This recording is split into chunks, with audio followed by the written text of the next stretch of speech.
You can't see Zarky, but he's like twisted around playing all his instruments at once as he does. Yes, so lucky to have all of you. Thank you. So this morning's readings invite us to think about compassion and empathy, and they invite us to think about that in terms of God. You know, we think of those as kind of the self-help thing. Oh, you need to have compassion, you need to have empathy, which is true, but sometimes we forget that those things are of and from God. And we can be thankful for this reminder because this text from Isaiah, which is so joyful and reminding us of the goodness of life, but it's juxtaposed, isn't it, with this hard story of Mary and Joseph and Jesus having to flee in order to keep Jesus alive while Herod goes around killing all the babies under 2. It's a hard story, and it's hard to figure out how these things can exist side by side. You know, the world is full of people and systems driven by fear and vengeance, and they do what they can do to extinguish joy and light and love. We know that the world can be heartbreakingly cruel at times. It desperately needs kindness and compassion and empathy. This week after Christmas, this is the last week of our series celebrating our series around the hymn, Joy to the World. And we're talking about compassionate joy. What is compassion? Well, Professor Kristen Neff says compassion involves the recognition and the clear seeing of suffering. But it also involves feelings of kindness for the people who are suffering, so that this desire to help, to ameliorate the suffering bubbles up in us, emerges. And finally, compassion involves recognizing our shared human condition, as flawed and fragile as that is. The understanding of compassion is so consistent with an understanding of who God is and what God calls us to be. Right? God recognizes and sees our suffering. Isaiah writes, in all their distress, God too was distressed. And over again, we see God's desire to help us through that, right? To save us from the situations we get ourselves into. And then in Jesus, God comes to us, moves right into the neighborhood, as it says in the message, enters into our shared human condition. And we're called to do that same thing for other people. We respond to the cruelty in the world with kindness and love and compassion and empathy. We respond to the world with a joy that is deep and wide. And I know sometimes that seems hard. Well, why would we respond to the cruelty of the world with joy? But it's because joy brings out the best in all people. And somehow that message of love and joy needs to get out, and we are the ones asked to bring it out. So against the evils of the world, we shout, we cry out, we overcome. We join with the voices of God to usher in the kingdom. It would be easy this week with the hard reading in Matthew to focus only on the cruelty of the world, especially because we're tired a little bit from our celebrations. And it always seems easy, doesn't it, to name all the Herods of our time and age. But let's remember what we've learned about joy in these past few weeks. Elusive joy we talked about at Blue Christmas. Hopeful joy, loving joy, unabashed joy, peaceful joy, incarnate joy, and today compassionate joy, because joy still abides. Joy still runs deep and wide.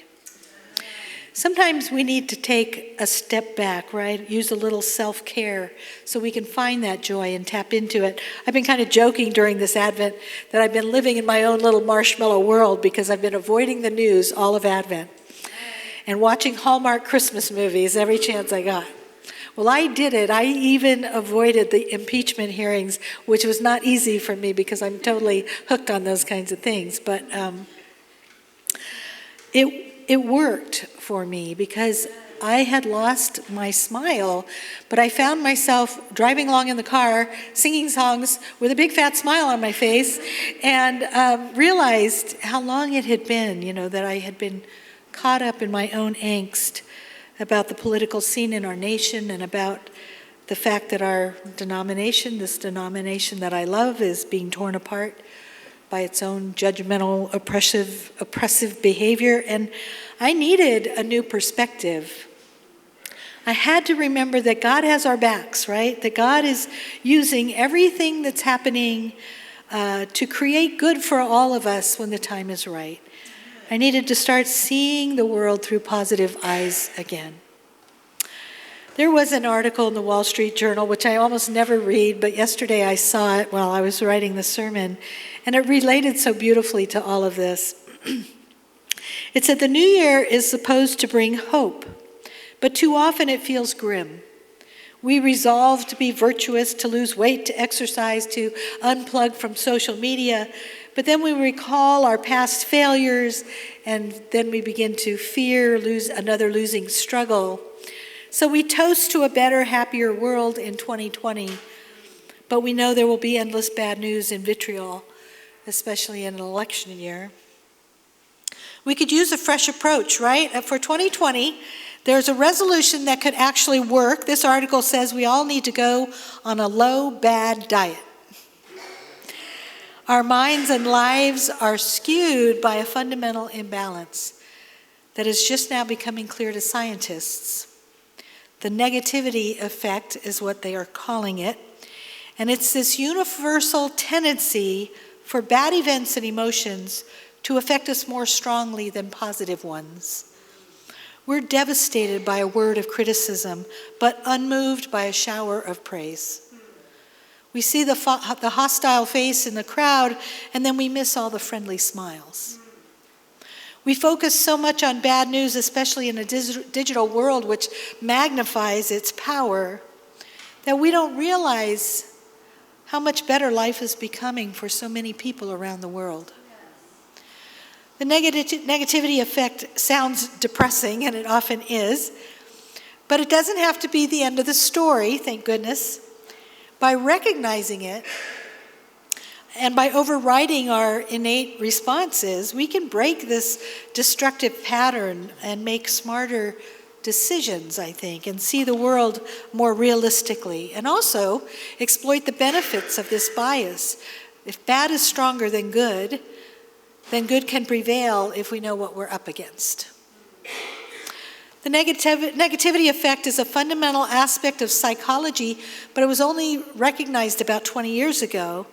And quite unexpectedly, because social scientists had become intrigued with some of these patterns, and while studying people's reaction, they had found that a bad first impression has a much greater impact than a good first impression. And experiments by behavioral economists show that a financial loss loomed much larger than a corresponding financial gain. So what gave bad its greater power?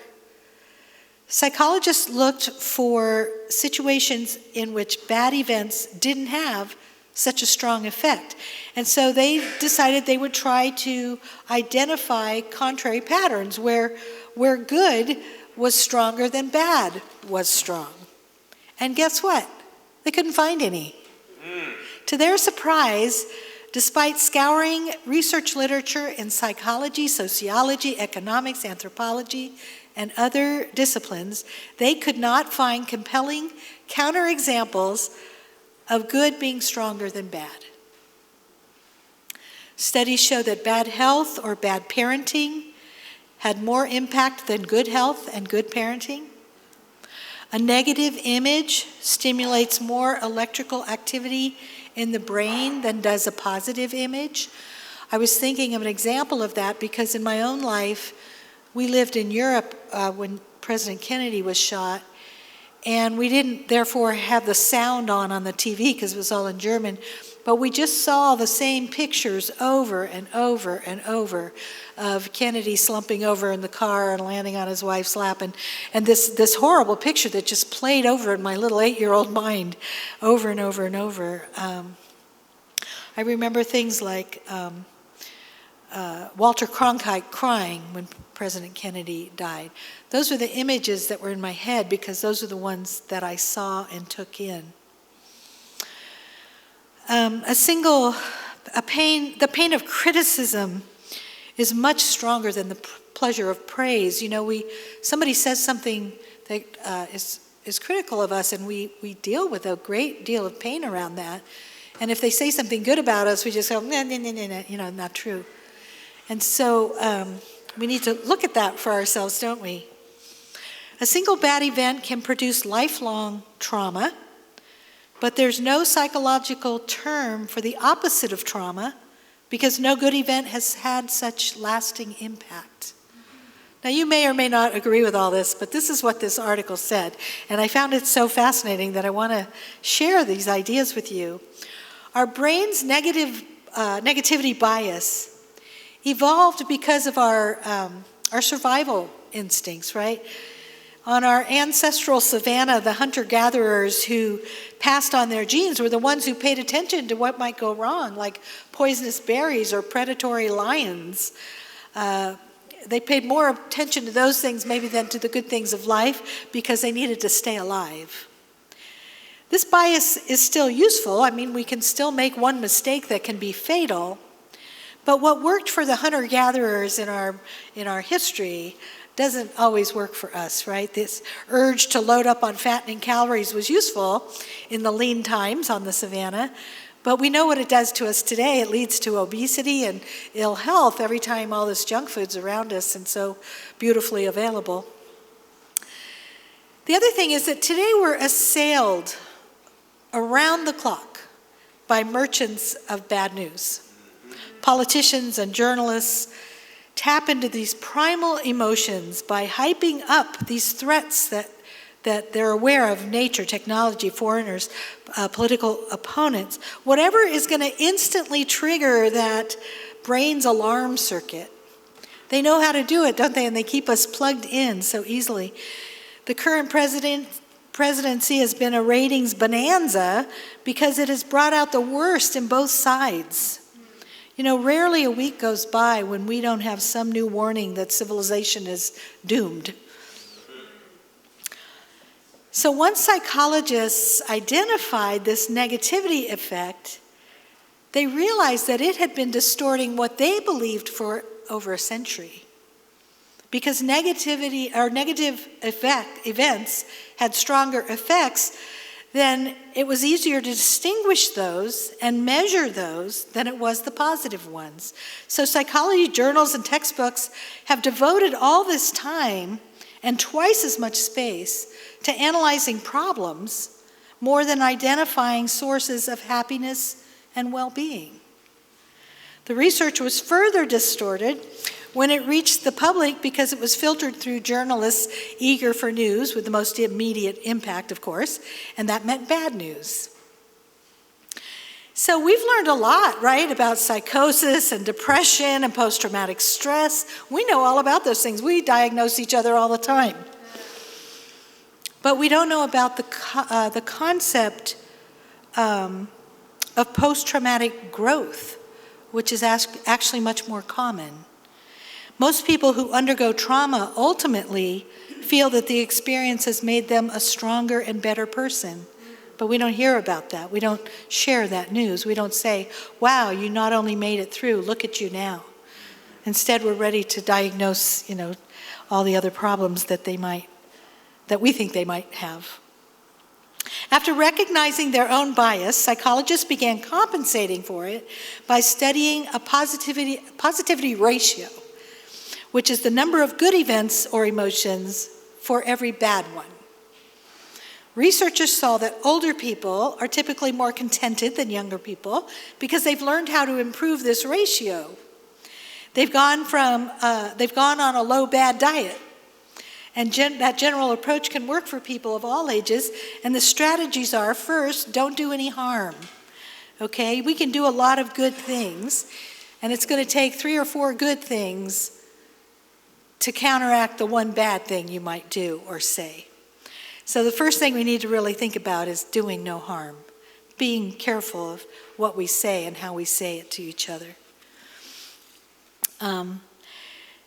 One of the researches that I thought was interesting, or one of the results of their research, was finding out that the performance of a team doesn't depend on the average of its members' abilities, but on the ability of the worst member. Several stars can't compensate for one dud, I guess. Or one bad apple ruins the basket. What is that? One bad apple? Anyway, it's the opposite of the Michael Jackson song. Many studies of spouses' interactions, this was interesting too, people's diaries, workers' moods, customers' ratings, have shown that a negative event or emotion usually has at least 3 times the impact of a comparable positive one. So to come out ahead, we have to remember the rule of 4. It takes 4 good things to overcome 1 bad. That's a rule of thumb. It's not a universal law of nature. It doesn't apply to every person in every situation, of course. But it's a good gauge, I think, for well-being and progress if you want to keep positive. So keep that ratio in mind when you're considering the impact of your actions.